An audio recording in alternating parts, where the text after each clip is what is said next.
If you'd like to follow the reading, it's in the Old Testament on page 504, and it's Esther, chapter 4, beginning at verse 6. So Hathach went out to Mordecai in the open square of the city in front of the king's gate. Mordecai told him everything that had happened to him, including the exact amount of money Haman had promised to pay into the royal treasury for the destruction of the Jews. He also gave him a copy of the text of the edict for their annihilation, which had been published in Susa, to show to Esther and explain it to her. And he told him to urge her to go into the king's presence, to beg for mercy and plead with him for her people. Hathach went back and reported to Esther what Mordecai had said. Then she instructed him to say to Mordecai, "All the king's officials and the people of the royal provinces know that for any man or woman who approaches the king in the inner court without being summoned, the king has but one law, that he be put to death. The only exception to this is for the king to extend the golden sceptre to him and spare his life. But 30 days have passed since I was called to go to the king." When Esther's words were reported to Mordecai, he sent back this answer: "Do not think that because you are in the king's house, you alone of all the Jews will escape. For if you remain silent at this time, relief and deliverance for the Jews will arise from another place, but you and your father's family will perish. And who knows but that you have come to royal position for such a time as this?"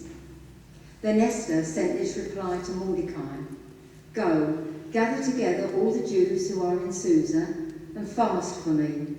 Do not eat or drink for 3 days, night or day. I and my maids will fast as you do. When this is done, I will go to the king, even though it is against the law. And if I perish, I perish." So Mordecai went away and carried out all of Esther's instructions. This is the word of the Lord. Thanks be to God. So I'm going to look at 3 areas from this part of the story. I'm going to look at our own individual response to the words "for such a time as this." I'm going to look at what stops us fulfilling our destiny and God's role in the story. Now, I believe we all have a destiny. We all have a place in history. We all have a God story. When I first became a Christian, someone said to me that when we get to heaven, we will all be part of the story of the ongoing book of Acts. It's a really lovely thought. Still going on, still being written down. You know, we're all part of the king's logbook, where the king wrote down what Mordecai had done to save him. And we're all part of God's logbook. We're part of the ongoing book of Acts. Now, maybe we will only be a sentence. But so was Jabez. He was only a sentence. And a whole industry of books has grown out of that, teaching us how to pray for ourselves and receive blessing. So we all have a God story. As individuals, as communities, we have got a God story here as the family of All Saints, and as nations. But we don't always recognise this. We don't always understand our God story. Now, in the book of Esther, God is alluded to rather than spoken about. However, if you read the apocryphal version, you will see much more of the God story.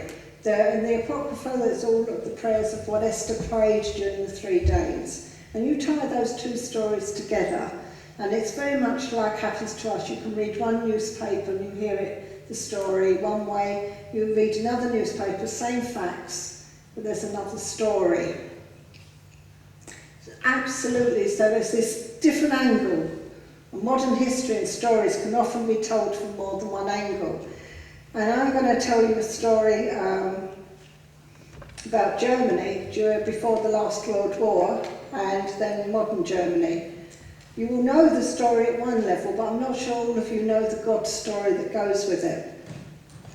In Germany, on the night of the 7th of November 1938, in all the cities throughout the land, Jews were attacked and killed.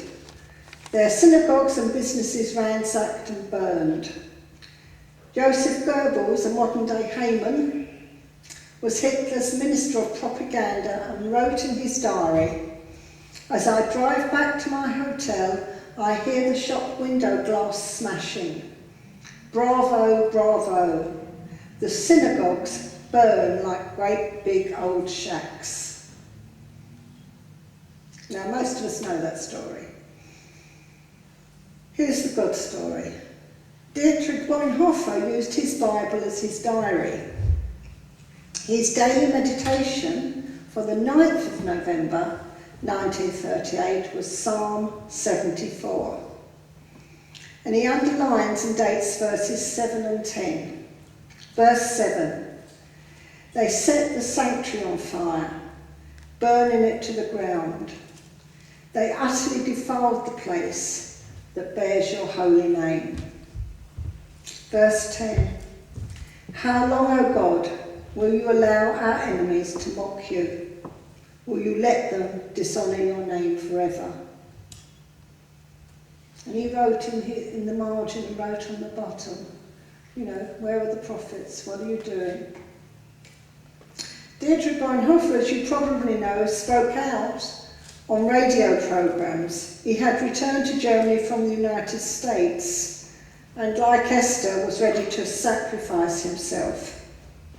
His friends in the United States warned against the move back.